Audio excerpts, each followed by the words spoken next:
Welcome. My name is Ed Hannenberg, and I hold the Jack and Mary Jane Breen Chair in Catholic Systematic Theology here at John Carroll University. And on behalf of the Breen Chair, the Department of Theology and Religious Studies, and the Tim Russert Department of Communications and Theater Arts, welcome you to tonight's lecture. 50 years ago, last December, the Second Vatican Council issued Inter Mirifica, the decree on mass media. The document was a kind of cautious call for the Catholic Church to make use of the modern media in its evangelizing mission. A lot has changed in the last 50 years, and that document spoke to a very different world than the one we inhabit today. Tonight's speaker is here to help us make some sense out of this new world and the role of the Church in it. Dr. Vincent Miller holds the Gudolf Chair in Catholic Theology and Culture at the University of Dayton. Prior to that, he was an associate professor at Georgetown University. He received his Ph.D. in systematic theology from the University of Notre Dame. I got to know Vince at Notre Dame, and in fact, the very first time I heard him speak was at his dissertation defense. It was very good. And I went on to work with the same advisor that Vince worked with. And a few years later, as I was struggling to finish my own dissertation, the three of us met up at a conference. I think we walked into a bar. And it's a joke. Trying to comfort me. Three theologians walk into a bar. Yeah, three theologians walked into a bar. And our advisor, he was kind of encouraging me. He said to me, Ed, don't worry. It took Vince a year to figure out what he was talking about in his dissertation. And Vince, without missing a beat, said, no, it took you a year to figure out what I was saying in my dissertation. So it's good to have him back and have him with us tonight. Dr. Miller has lectured to academic, church, and popular audiences in the U.S., Latin America, Europe, and Asia. He's the author of an incredible book, Consuming Religion, Christian Faith and Practice in a Consumer Culture. It's one of the best theology books I've ever read, and they're for sale. Some of them are for sale after the talk. Published more than 30 articles in academic journals, books, and journals of opinion. He's been interviewed or published by both the New York Times and the Wall Street Journal. He's been in USA Today and The Guardian, The Washington Post, El Figaro, CNN, NPR, BBC. He's been both on the Huffington Post Live and the O'Reilly Factor, and is a regular blogger for the Jesuit magazine America. Vince is currently writing a book on the impact of globalization upon moral responsibility and the Church. Other research includes an analysis of secularization in light of changes in media technology. Both projects consider the impact of a culture of choice upon the fragmentation of religious communities and the polarization of religious and political discourse. Tonight, he will address friends, followers, and papal selfies, the Church, and the new media. Please join me in welcoming my good friend, Dr. Vincent Miller.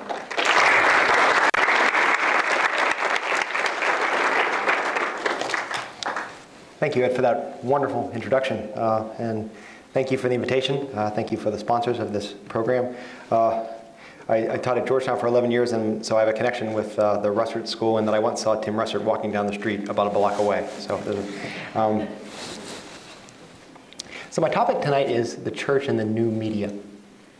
So I want to say beforehand what I'm going to do, what my goal is for you. There's a lot you can say about the new media. I want to give you a theological question and a critical theoretical question about the media. You've grown up in the new media as natives, and you know it better than any of your professors do, better than I do. So my goal tonight is not to tell you what it does, but to give you some ways of asking questions about it, about what it does to you, about what you can do with it. So if it sounds like I'm lecturing at you, that's not my goal. My goal is to give you questions. So I hope when you leave here tonight, I'll have given you some useful questions. Questions that you need to work out, that your generation needs to work out. This is a revolution in human history. And it's the work of your generation. Several generations, actually. So to get started, let me point out by saying, even though this is a revolution, it's not the first one. The Catholic Church, Christianity, has been bound up with revolutions in media since its beginning.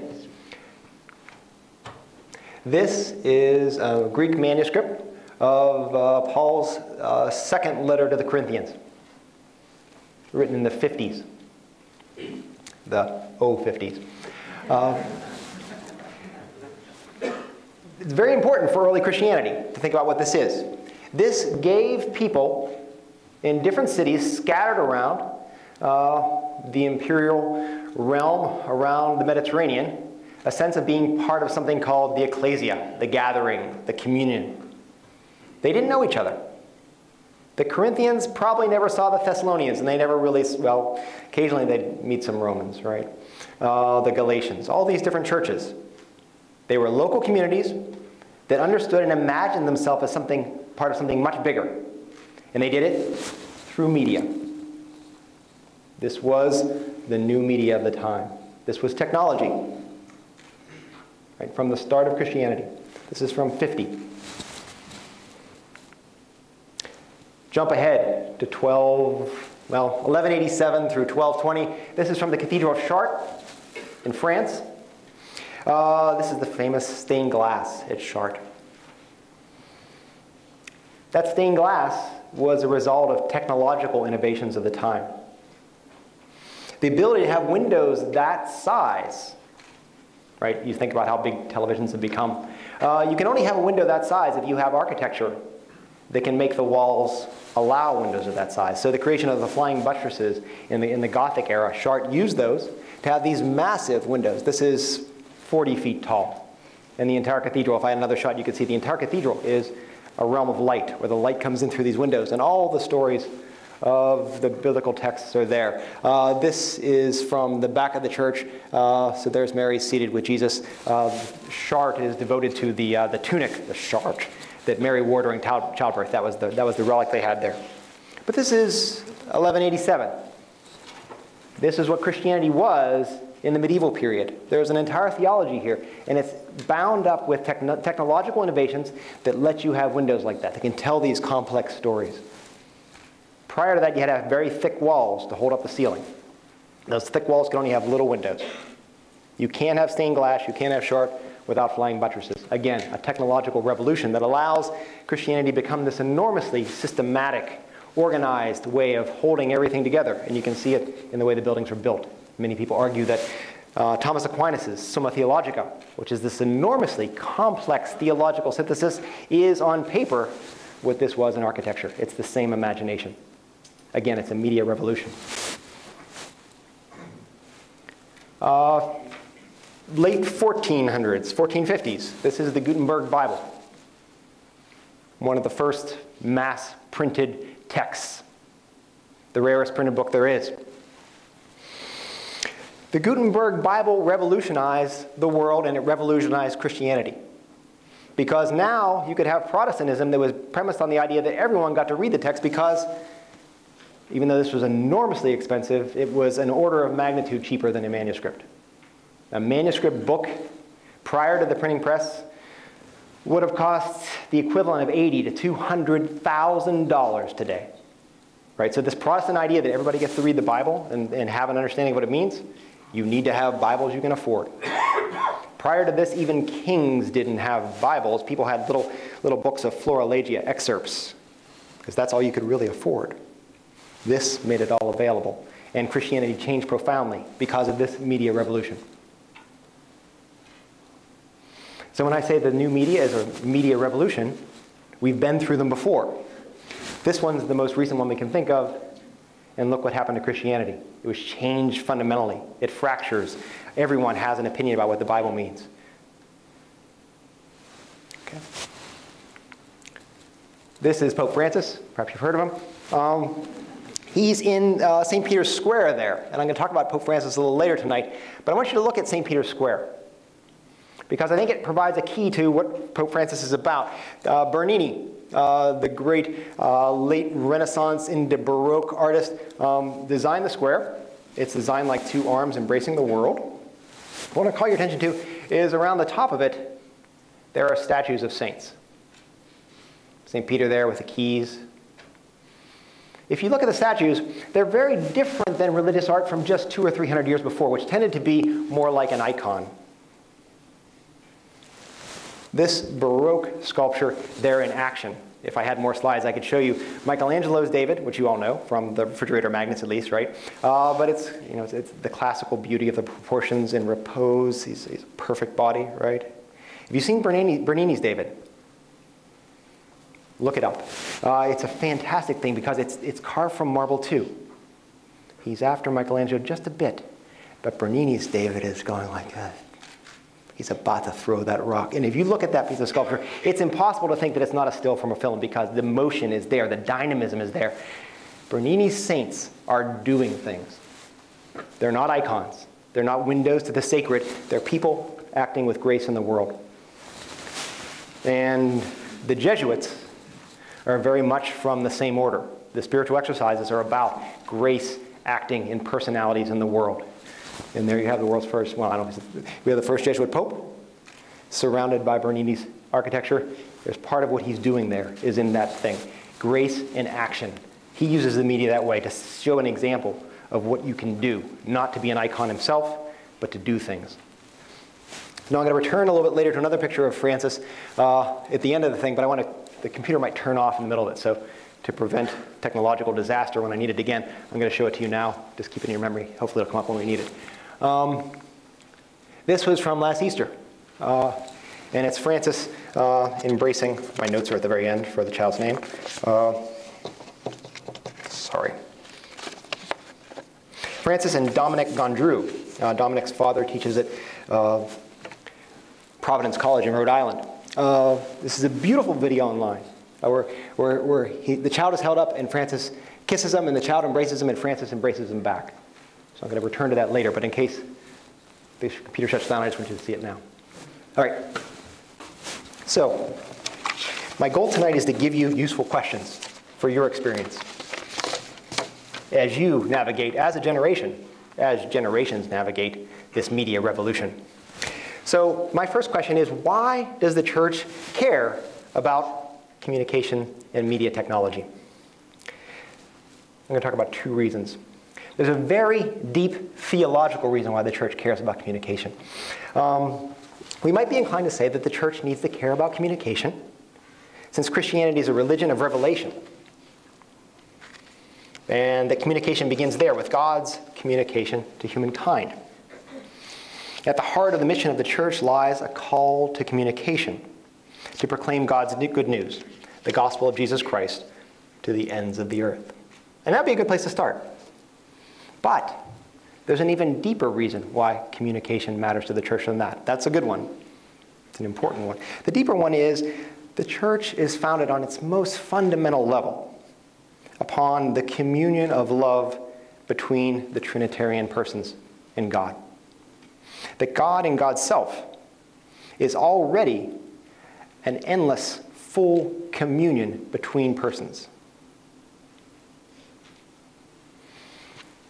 Because Christianity believes in the Trinity, the argument is that the very nature of all reality, but especially of the human person made in God's image and likeness, right, is that we are made for communication.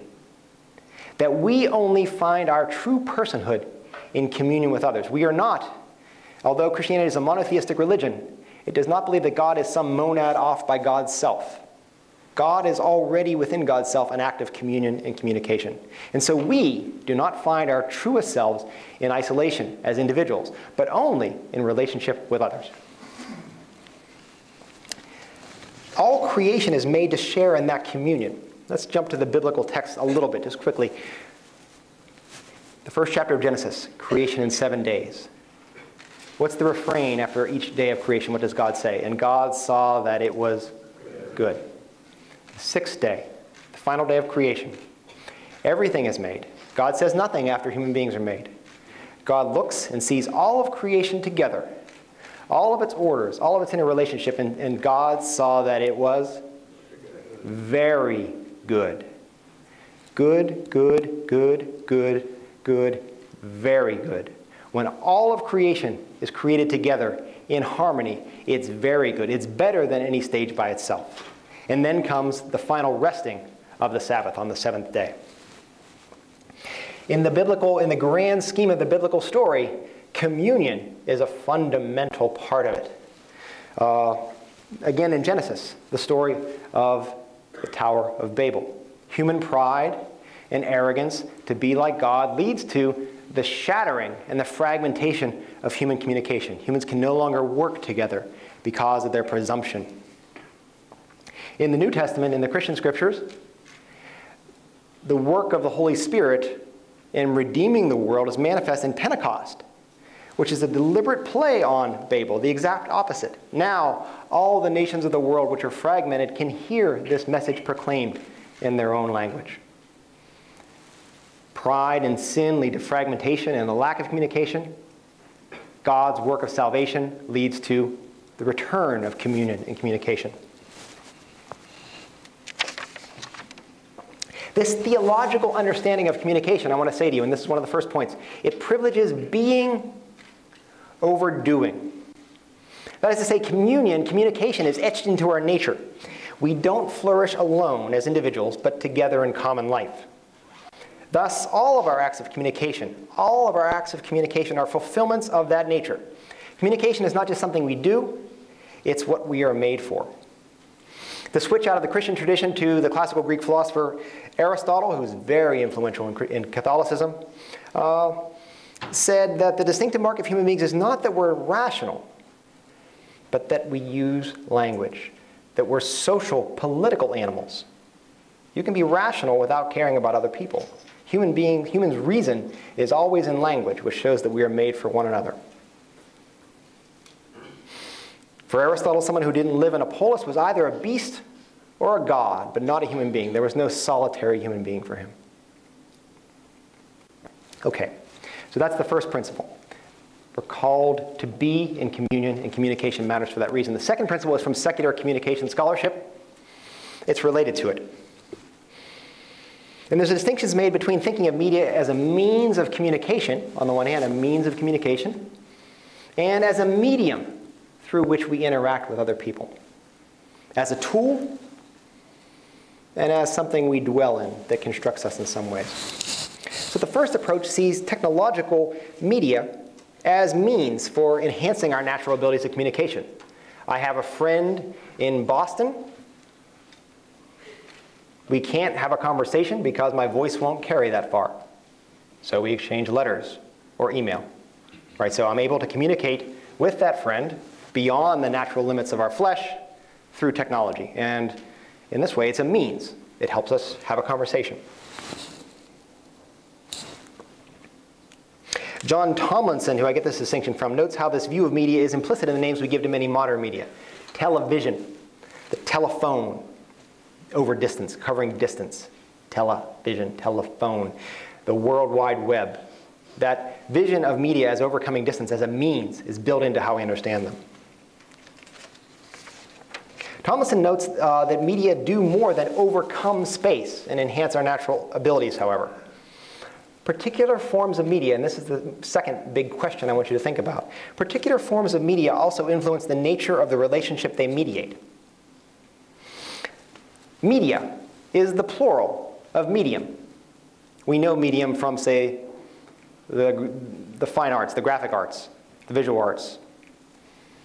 Right? So you can do certain things in oil that you can't do in watercolor, and vice versa. There's a reason why graphic novels are generally not done in oils. Right? You can do certain things in certain mediums. And so all media are a medium. You can do certain things with them.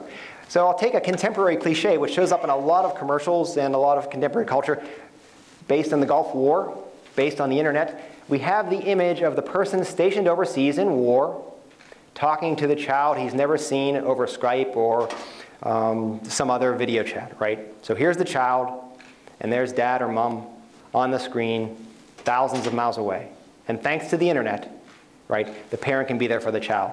Might be reading a story, might be saying goodnight, might be having a birthday party, might be seeing the birth, right?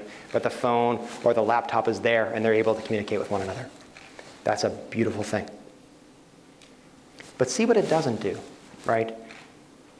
The person is deployed away at war, and that tragedy is there. And this is much better than the postcard once a month, right? You know, where daddy says something or mommy says something, and it's read to them. It's much better than that. But when the child falls, the parent can't pick them up through that. right? They can't put them to bed. They can't hold them when they're sick. They can't hug them.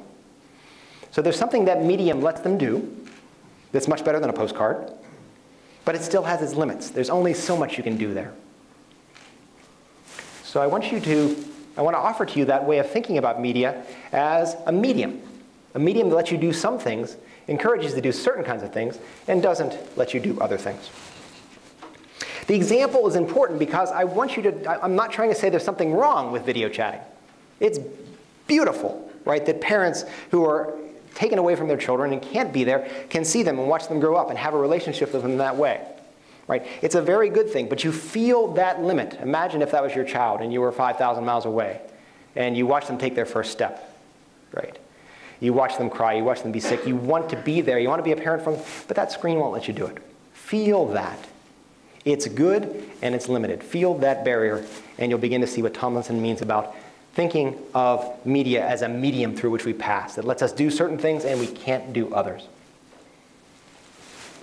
Political historians talk about the importance of the 1960 presidential debate between Kennedy and Nixon. It was the first televised political debate. And history's verdict is that Kennedy won it in a blowout. But there's a curious fact. People who listened to it on the radio thought Nixon won it. Kennedy was photogenic, and he could convey that sense of seriousness and reliability and concern, and he was just pretty. And Nixon wasn't. And so on screen, it was a blowout. On the radio, it was less clear. Again, the media preferences certain things. Right? The kind of complex arguments or the kind of rhetoric you would use in a purely audio debate go away to how you look like when you're talking, the kind of confidence you have, the kind of calmness you have. The visual changes the nature of the interaction. This way of looking at media becomes increasingly important because for our generation and the generations that follow, we spend increasingly more of our interacting time in media. I think of one of the stereotypes of a previous media generation is from one of the Roadrunner Wile E. Coyote cartoons. I don't know if you ever saw it. The two kids are sitting there in front of the TV. The little kid goes, beep, beep, zip, thang. He keeps sort of saying these things. Then they sit there and stare at it. And so it's making fun of a generation that was completely enthralled by the television. Right? They were entertained by it, but they did not relate to their friends through that television.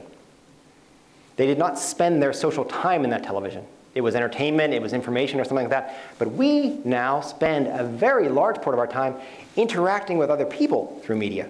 So we need to think about mediums as material things that make some things possible and make other things difficult. Much more important for us than it was for those little kids sitting in front of the TV.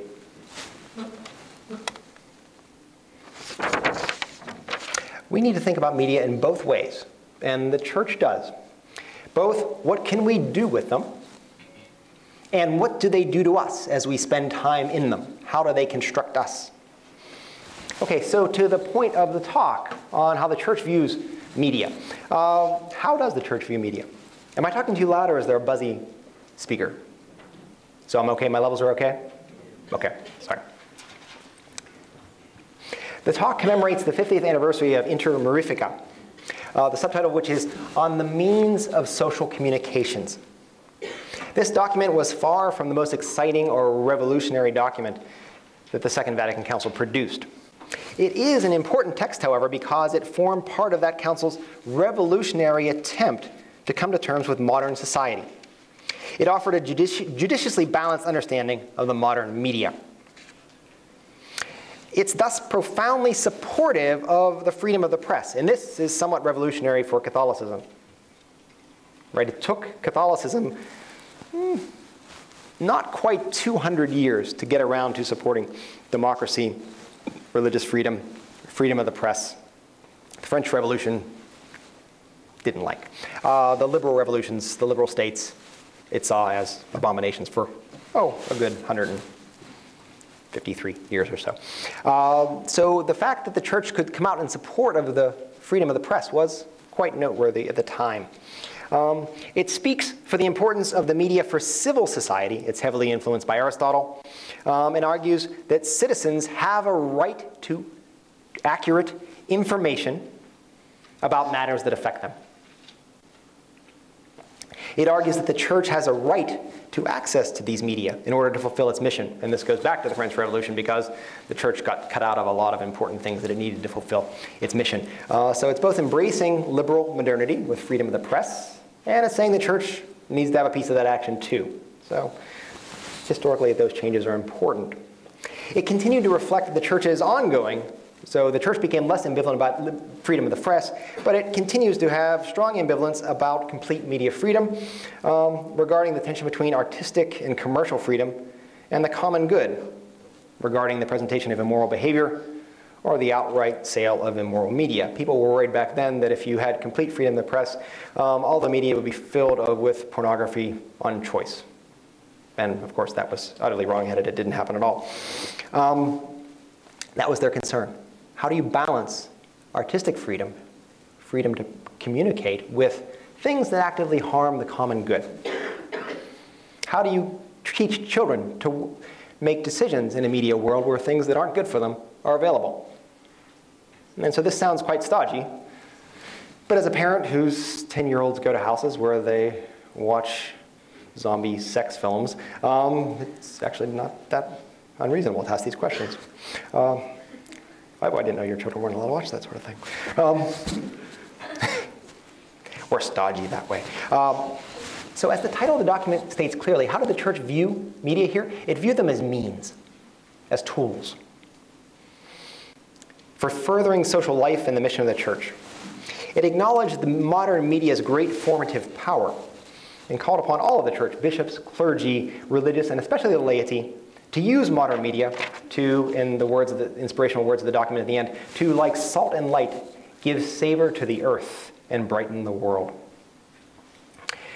The text embodies an approach to media that sees the media as more or less a neutral means in themselves. The morality of media are thus understood to be an outcome of the moral decisions made by those who use them, especially producers. Right? So when you ask moral questions about what media does to you, the question is, what sort of things do people produce? Are they moral or immoral? Are they uplifting or are they downgrading to human existence? Right? You don't ask questions about the media themselves, you ask about what people do with them.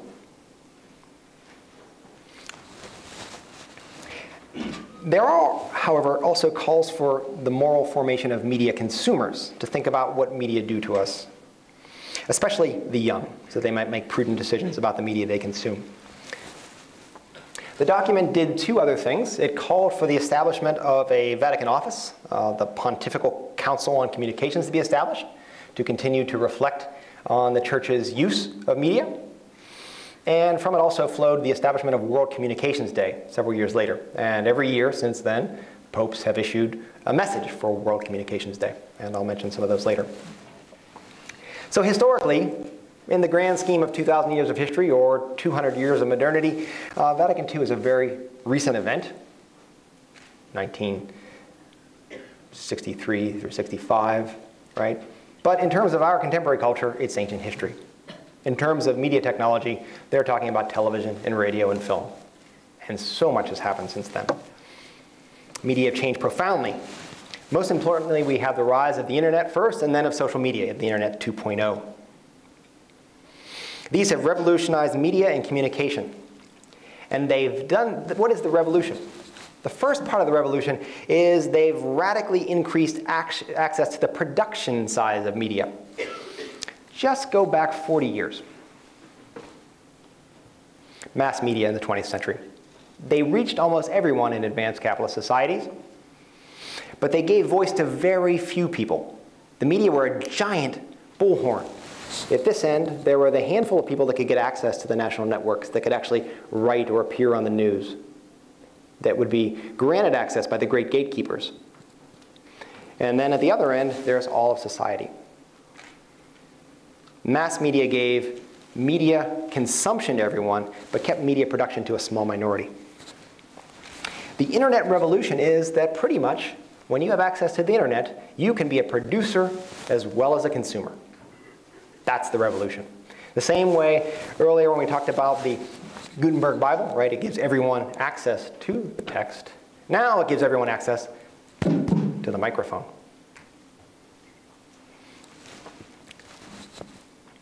With the internet, the digital divide notwithstanding, and it becomes a new, profoundly important political question, who has access?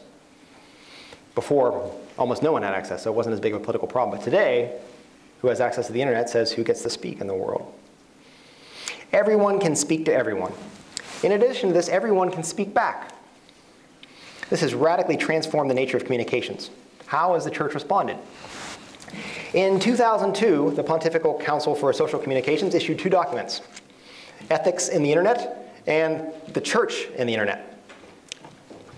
These documents saw the internet as both a potential blessing and seeing the media as, quote, a gift of God, or a continued unwinding of the curse of Babel. It could be either. In the words of Ethics in the Internet, it allows individuals to indulge in anonymity, role-playing and fantasizing, and also to enter into community with others and engage in sharing. According to users' tastes, it lends itself equally well to active participation and to passive absorption into a narcissistic, self-referential world of stimuli with near-narcotic effects. It can be used to break down the isolation between individuals and groups or to deepen them. So the internet could do both. It could be very good and it could be very bad. These documents continue to view the media as a means of communication, as a means, and devote a great deal of attention to their proper use by producers, now everyone, and users and consumers. But these texts are noteworthy because they begin to shift the church's view of media from just means to medium. How does the medium itself do stuff? So it's no longer just talking about, producers of immoral material. But it's asking questions about morally, what does the medium itself do to us?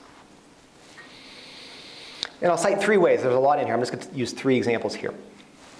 They're going to talk about individualism. Going to talk about virtual community. And going to talk about the expectation of participation.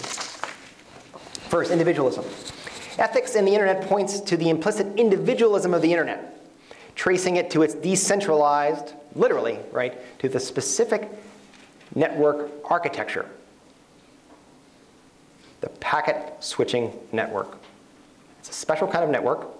It's not a hub and spoke network where there's a central router like the telephone company, right? You pick up the phone, it goes to a switch, you ask for a thing, and the central network routes you to there.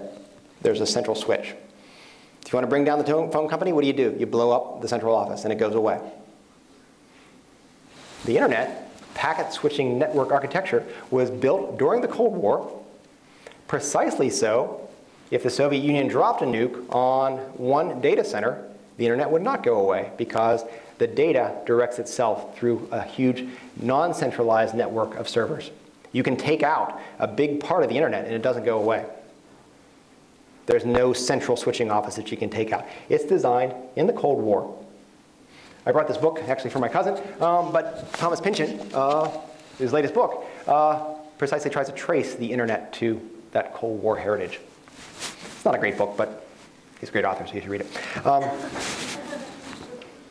The second part of the internet's individualism is that it's heavily, the emergence of the World Wide Web was, and this is from this Vatican document, this isn't just me now, was heavily influenced by the libertarianism of Silicon Valley computer scientists. So we think of Steve Jobs and those other people as hippie commune people, but they were libertarians as well. So the World Wide Web is set up to be utterly free. If you have anything you want to put on the web, you can do so.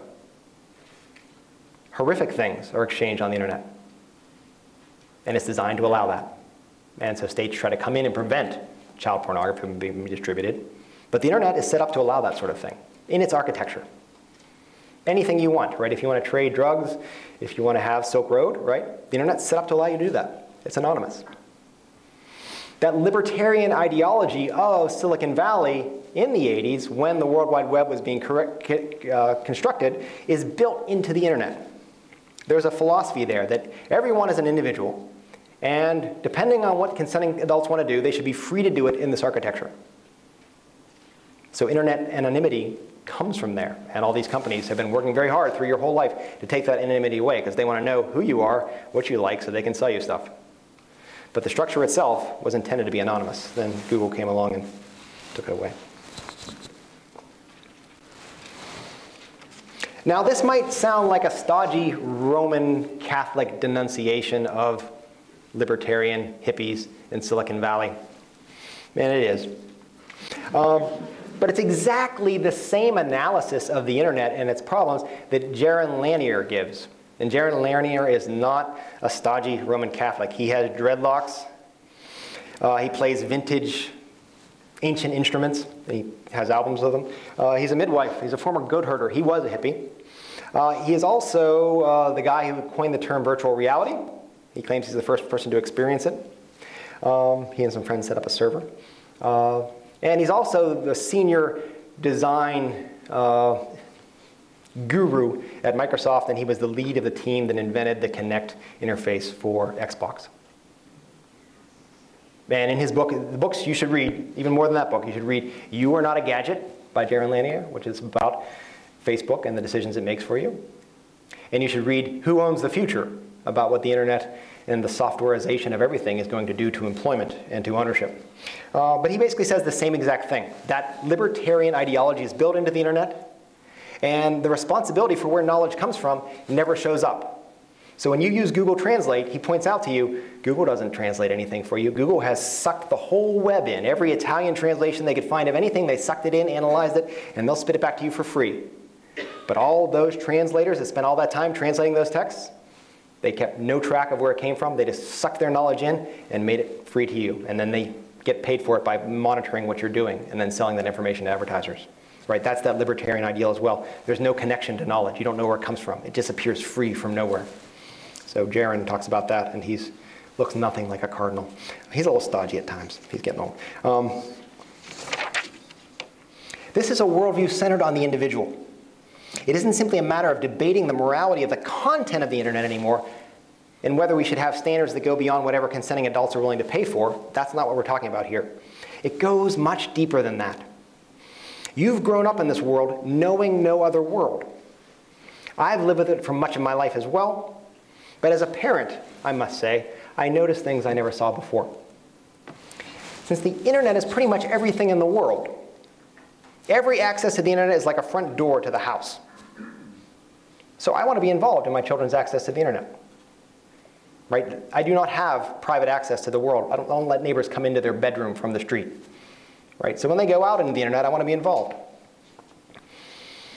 Every time one of my kids signs up for Twitter, Instagram, Kik, Snapchat, Vine, things that I don't even know about, 22 different things. Facebook, right, they ask you to verify your age, but you can lie. It has all sorts of consequences. Every time they sign up for one of those things, the app or the network presumes that they are a fully consenting individual adult. How do I know that? It's the norm of the internet to treat everyone equally and to treat relationships as a matter of choice. How do I know that? Because I have 8-year-olds and 10-year-olds with iPads. And I have to actively intervene every time they get a new service to find out what it is and what it does. I have to tell them I get the password too. I have to follow you on that or friend you on that or whatever the word is for that, right? I need to be in your network. But notice, and here's where it appears for me, and here's where this libertarianism appears, this individualism appears. I have to insert myself in all those relationships. It doesn't matter that they're my kid and that they're 10 years old. If I want to be involved, I have to actively intervene because the interface presumes they don't have parents. Presumes that they're the same as a 40-year-old. Everyone's the same. You can do what you want on the internet. What are your choices? Right? The fact that they're a minor and they're part of my family, I have to actively show up as the person who's, the stick in the mud. So-and-so's family don't have to be on Kik with them, or so-and-so's family doesn't do this, right? Well, we do, right? But the interface always says that I'm weird because I have to enter into that relationship and say, no, we're going to do it differently. But every relationship is set up so that they're just a completely autonomous individual. That's where it appears.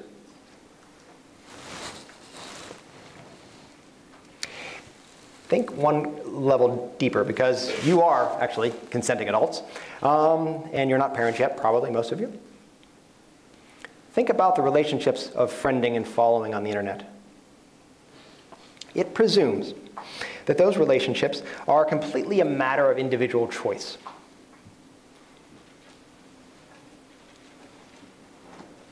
There aren't mandatory friends. You aren't channeled into relationships that are local to you.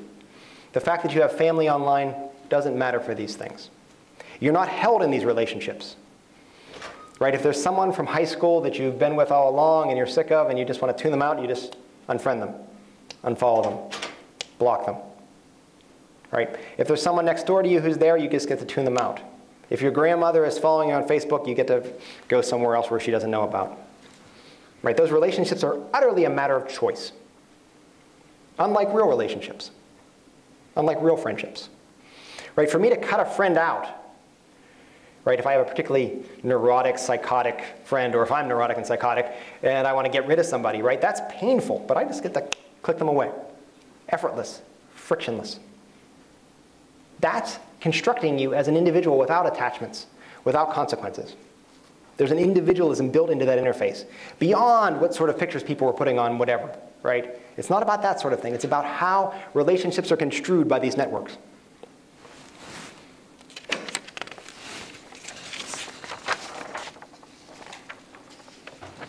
Let me be clear what I'm not saying here. I'm not saying that the internet's a dangerous place for kids. I know painfully well that a neighborhood is just as dangerous as the internet. No question about it. Right? That's not the point. I use these examples to call attention to how social media are structured on individualist premises. It's built into the system. Each network I know of treats you as an individual person whose relationships are a matter of choice. Even though they're called social media, they treat social relationships as a matter of consumer choice. Choose a friend or follow, like or dislike, unfriend or unfollow. They're useful tools for market research, but they're not thick enough for true human friendship. So here are my questions to you. And I'm worried that you're giving me the fogey response at this point, right? So the questions to you are, from this perspective on the individualism of the internet. What model of human relationship do these social media form us in? Just live within the interface of Facebook or YouTube or Kik or Snapchat for a little bit, right? And presume that's how a relationship works. I know you think there's more to it than that. I'm not saying that you're completely glazed over and sucked into Snapchat and you forget things in 10 seconds. That's not what I'm trying to say here. But imagine that that's what friendship is. Okay? Now think of that interface as a way of training you to be in that way of friendship. Every hour, every minute you spend in there, you're trained to think of your relationships with other people in that way, with what it will allow. So that's my question for you. Right? Don't listen to what I say, but think about what they do. Think about what they do. What is that training you to be? It's very different than television. It's very different than what Vatican II dealt with. Because it's not just content, it's how they form us. What sorts of interactions do they encourage? And what sorts of interaction do they make difficult? Just to be really, really basic and obnoxiously crude, right? If your friendship was limited to what Facebook says a friend is, what would your life be like? I'm not saying that's what your life is like, but what's Facebook training you to be like by living in that interface? What aspects of friendship are left out? And how do we put them back in? Okay, so that's the first set of questions. Second set of questions, virtual community and communities of physical presence. Oh my.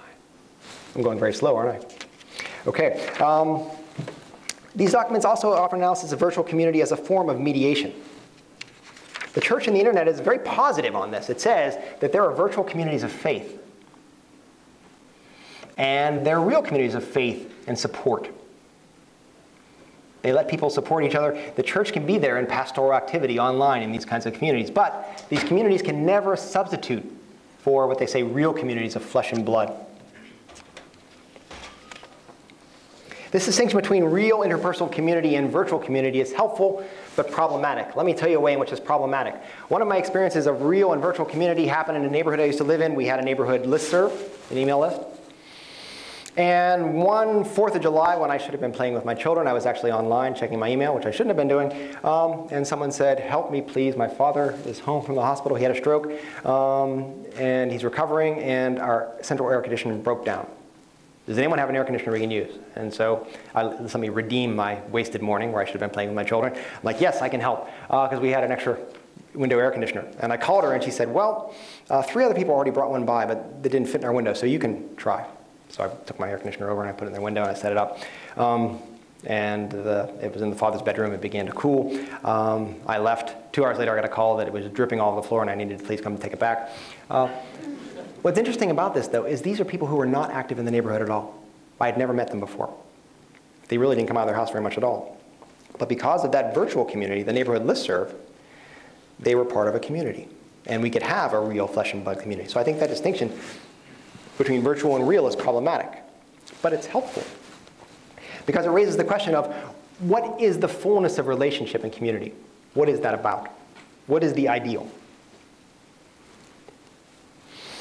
A member of my family is in a relationship now with a woman that he met over Twitter and some hashtag that had to do with some game. And he's a very big gamer, and he's a very big commenter on this hashtag. And they met. And they Facebooked, and they video chatted, and they fell in love, and she lives hundreds of miles away, 3 or 4 or 5 states away. And so what happened? Over one break, he drove down there and met her mother, and spent the week there. And then over the holidays, he flew down there and picked her up, and they flew back home, and she spent the holidays with his family. This is a beautiful story, right? But it also illustrates that human relationship leads to a certain kind of physical presence and intimacy, right? They're not actually in a relationship until they start spending time physically together. So it shows the power of these virtual communities, but also the way in which they are oriented towards flesh and blood presence. Their relationship requires them to find some way to live in the same city, and they're working on that now. It's a great story that shows the tension and the distinction, right? On the one hand, this is a beautiful thing. They would have never met. 5 states away, hundreds of miles, right? And now they met and they're made for each other. They work really well together. But flesh and blood presence is the ultimate goal of human intimacy. All right. Curiously, this isn't a new question. When I showed you the second letter of the Corinthians there, the same thing was going on there. Through this papyrus, whatever it was, these people would read Paul's letters, and they would think of themselves as Christians, as the church in Corinth, as the church in Thessalonica. And they would be in communion with those other people who they would never meet. But they were in local communities.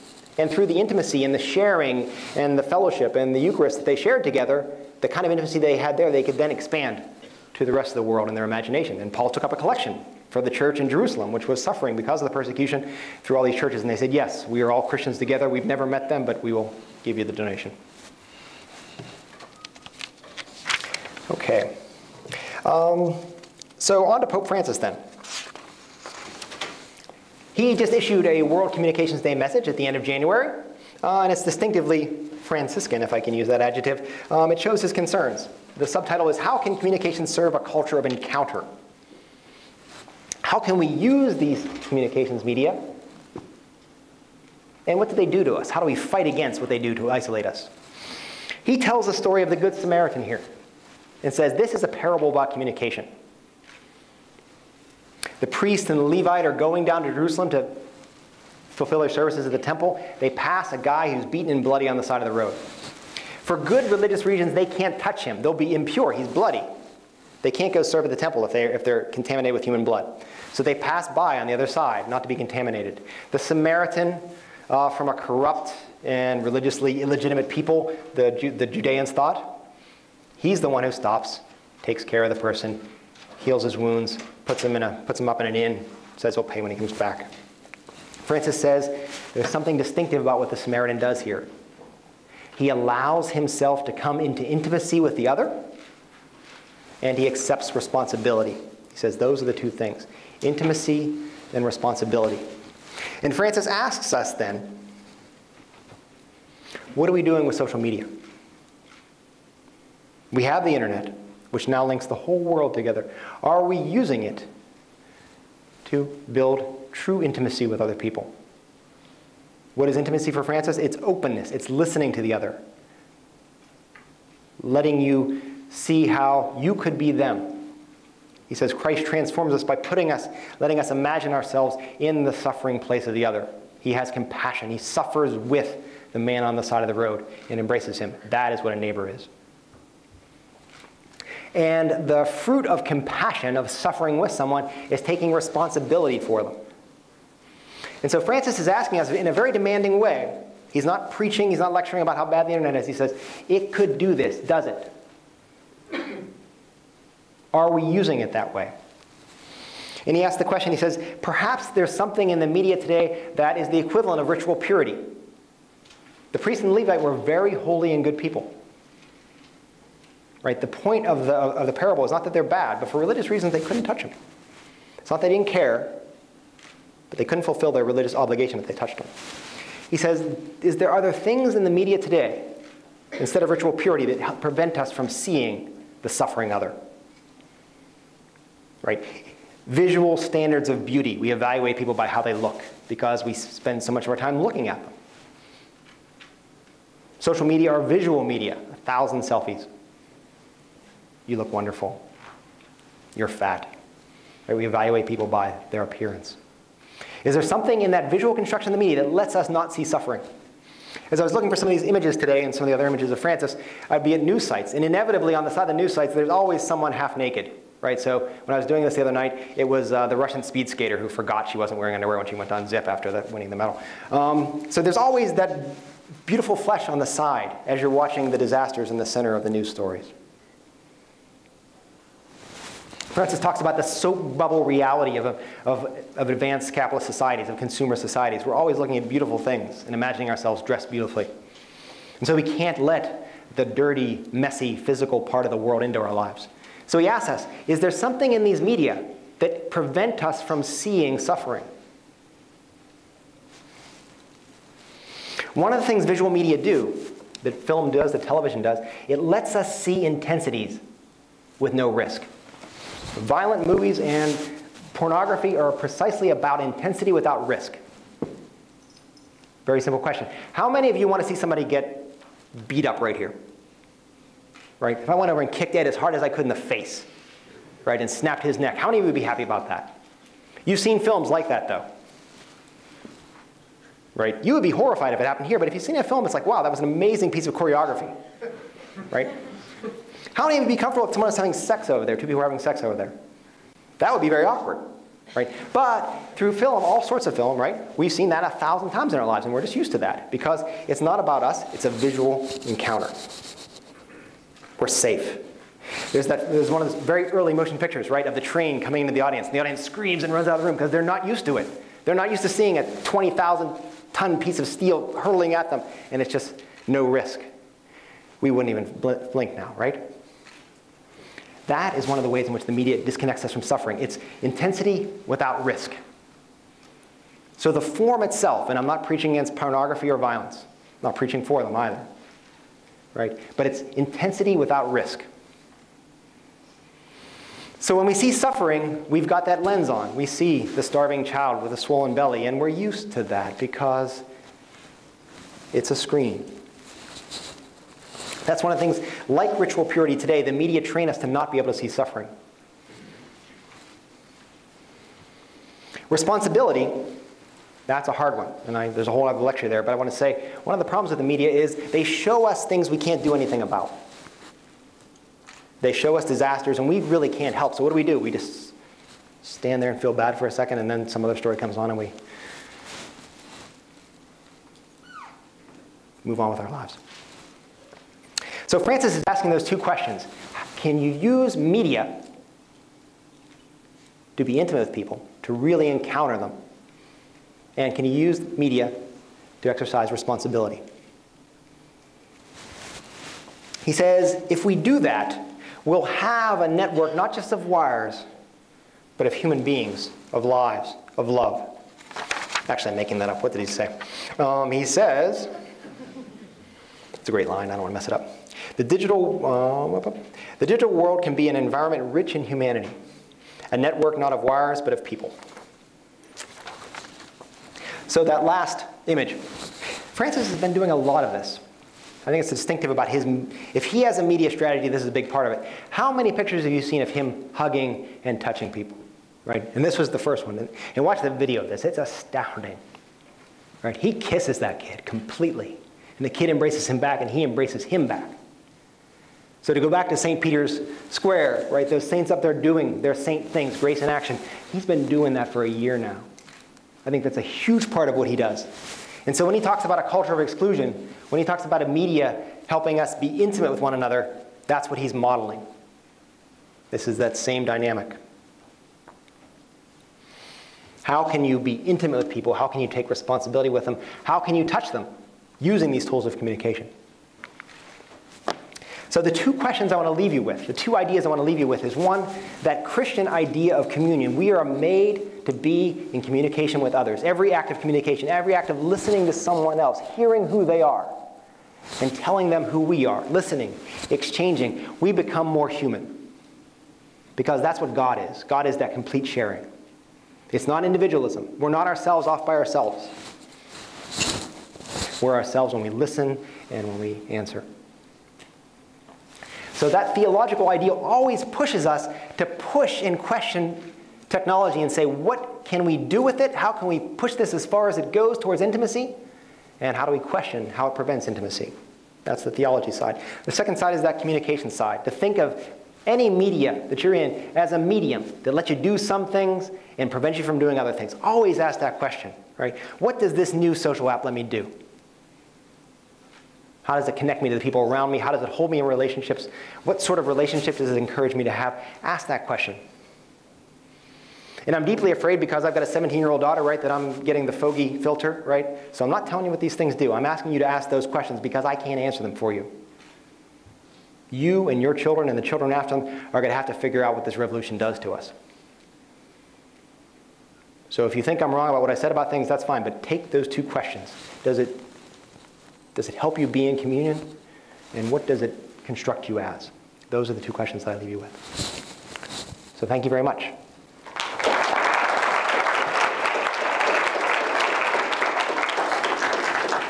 Thanks, Vince. We've got time for just a couple of questions, and we've got a couple of mics. If you want to just raise your hand, flag us down, and we'll take just a couple of questions, and then we've got coffee and tea and Vince's books for sale afterwards, a little reception. Questions?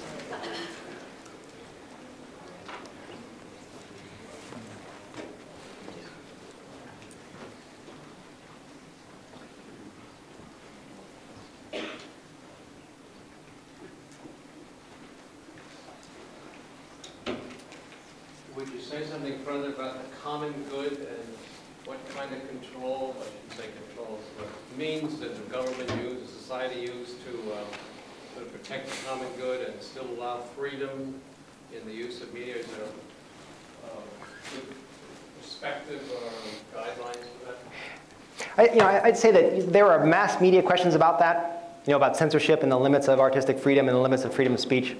And then there are new media questions about that, which I think are fundamentally different. And in the question in the new media, I think, is that when everyone can speak, it appears that we have pure democracy. We don't repress opinions anymore.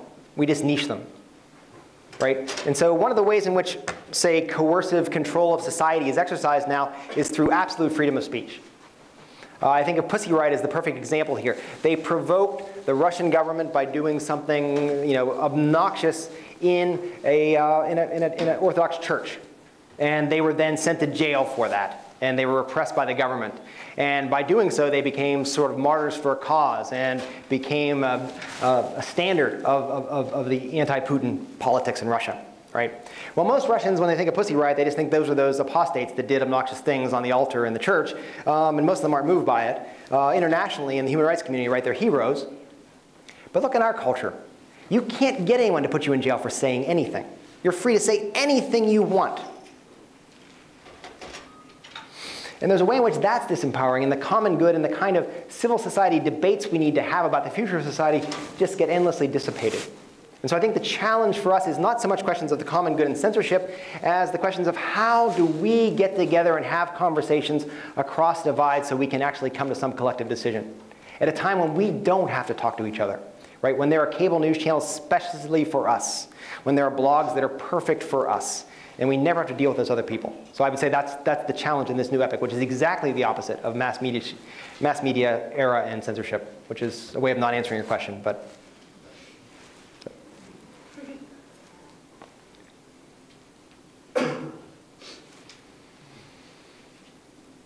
yeah.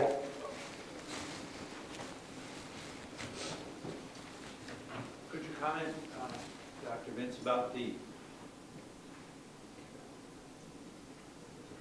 I could shout. Yeah, go ahead. I'll repeat it too. I'm supposed to repeat questions, so. The original theology of communication, God become a man so he could really, so God could really get the message across. Yeah. Does Pope Francis or some of the previous folks on World Communication Day really get into that as its essence and how it's applicable to today and how we're kind of losing that and where we can go with the basis of all communication, like you said, the Trinity? Yeah, I think that's a great question. So the question is to think of the incarnation as a basis for a Christian theology of communication. That God becomes human precisely to communicate with us on our own terms. What I'd say to that is I looked through a bunch of the World Communication Day messages, but not all 47. And so it might be there. I can't say with any certainty. But I certainly think, yes, that gets us back to the importance of the incarnate, embodied relationship with one another, right? It's useful, in Revelation theology to contrast Christianity with Islam, because the Quran is really a revealed book, right? Muhammad, the prophet, is shown the heavenly text and transcribes it. It's God's book. Christianity doesn't think that, and Judaism doesn't think that, right? Both Judaism and Christianity think of this book as written by humans, inspired, well, in some ways, inspired by God. Christianity thinks that the basic revelation of God is not this text, right? And hear that, it's not a text, right? It's that person. That's how God speaks, in a person. And then the texts are witnesses to that person. So there is some preference in Christianity for bodily intimacy, communion in that way. So I think that's a great point.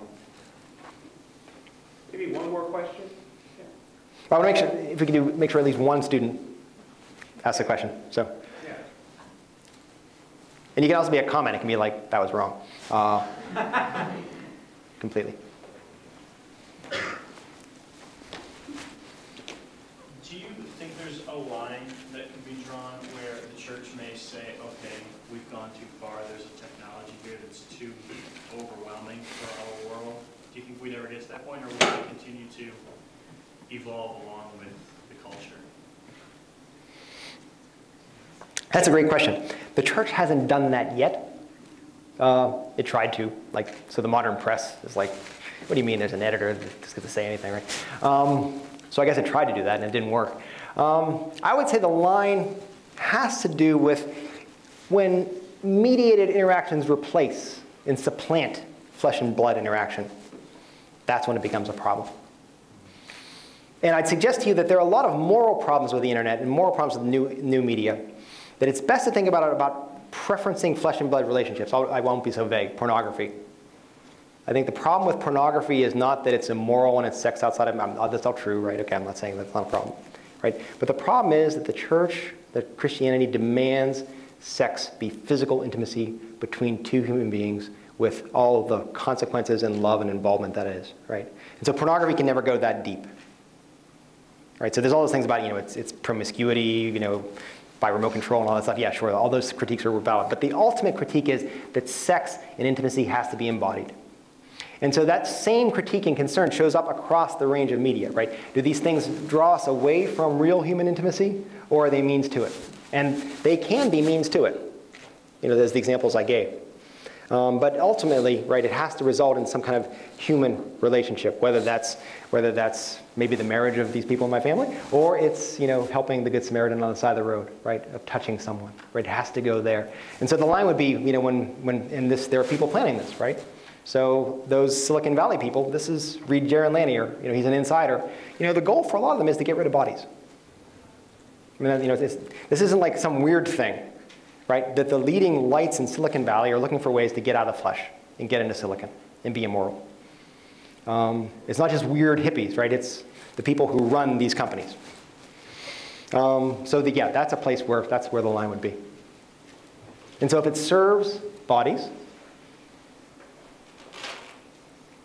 then it's good. Yeah? Well, I don't know if it's really, do you think that like technology could save humanity? And what I mean by that is like you brought like how technology can push and prevent like intimacy. Well, could you ever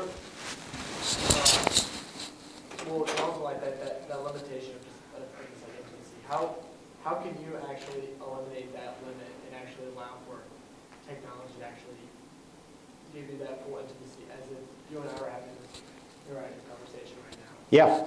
Well, you know, one obvious way that it happens in my life is since my wife and I have gotten texting phones, right? There's sort of a general form of intimacy throughout the day where we just sort of exchange little messages, right? And so instead of me being gone at work for, you know, and us being away from each other for 8 to 10 hours, or if I'm away on a trip for 72 hours, right? We still can kind of interact in the nitty-gritty of the day, right? And your parents might be doing with you on your phone. You might like it or not. You know, the way I think Facebook and those other things, the way in which high school relationships now last a lot longer. You know, I had very, very good friends in high school. When I went away to college and didn't talk to them until my 5th reunion. You know, there were like 3 or 4 that I get in touch with when I got home, right? Now you can take your whole graduating class with you for the rest of your life, and you can maintain those relationships. So that's doing that, right? I would say though, how do we design those interfaces, right? You could design a Facebook friend in a much stickier way. I recently, you know, in the past 6 months, I signed on to Twitter for the first time. It suggested people I want to follow. It's a fascinating thing.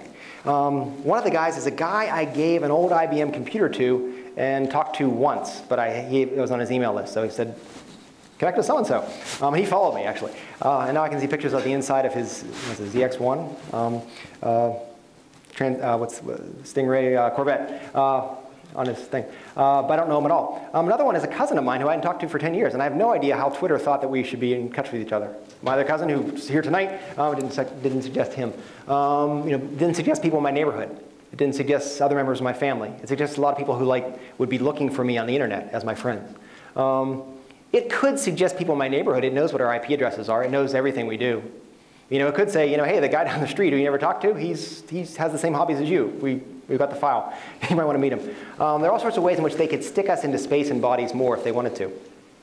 But primarily, you know, what these free services are set up to do is to monitor you, learn your preferences, so that you can market stuff to you. They've got massive databases that track everyone, and they want you in niches. They don't want to build interesting networks. They want to see what the networks are so they can sell you shoes or something, right? So you can build those interfaces differently. Another example I would use, say on blogs or comment sections on newspapers, right? What if the comments had to be connected to a specific argument in the paper? Right? So, I mean, this is a personal pet peeve, right? But you write an article, it's 2,000 words, it's 1,000 words, you put your blood and sweat into it, you try to be charitable to the people you're arguing against, right? And people just come along and say, you're attacking so-and-so, right? No, I'm not. Read what I said. I said that this was wrong, right? So what if that comment section you had to say, when you said this, you were incorrect and it has to be this, right? What if it was structured so it was actually a conversation and not just people throwing bombs at you, right? There are all those ways those interfaces could be changed. The interfaces matter. Right, so does that make sense? Yeah, absolutely. Thank you. Yeah. I just make a quick comment on what you said earlier about how the social media has really helped high school relationships. That is really, really accurate because I'm a freshman right now, but I still keep in touch with a couple of my friends from high school because every week we spend 1 hour talking with each other on Facebook. Yeah. really, really good in like helping me keep in touch with them. And I kind of wish I did it with more of my friends from high school. So so there's a virtual place, right, where you can have real relationships, right, and that's a good thing. Yeah, absolutely. So I'll make this the Okay. last question. Sorry. Yeah, or comment. So you would say it's a good thing for the church, as far as the church is concerned, that certain forms of media are recommended as like a extension of existing relationships rather than a basis for a relationship? yeah, I guess that would be one of the, if you had to come up with a criterion, right, I would say that, right? Do these facilitate relationships? Or do they substitute a shallower form of interaction for a real relationship? That's the question. And I don't think it's, I honestly say that it's not easy for people outside of those networks to really know. So I give that to you as a question, right? What's it doing to you? Because I certainly don't know for sure. I'm not on Snapchat. So. You can think about it. Great. Well, join me in thanking once again our speaker. Thank you. Thank you.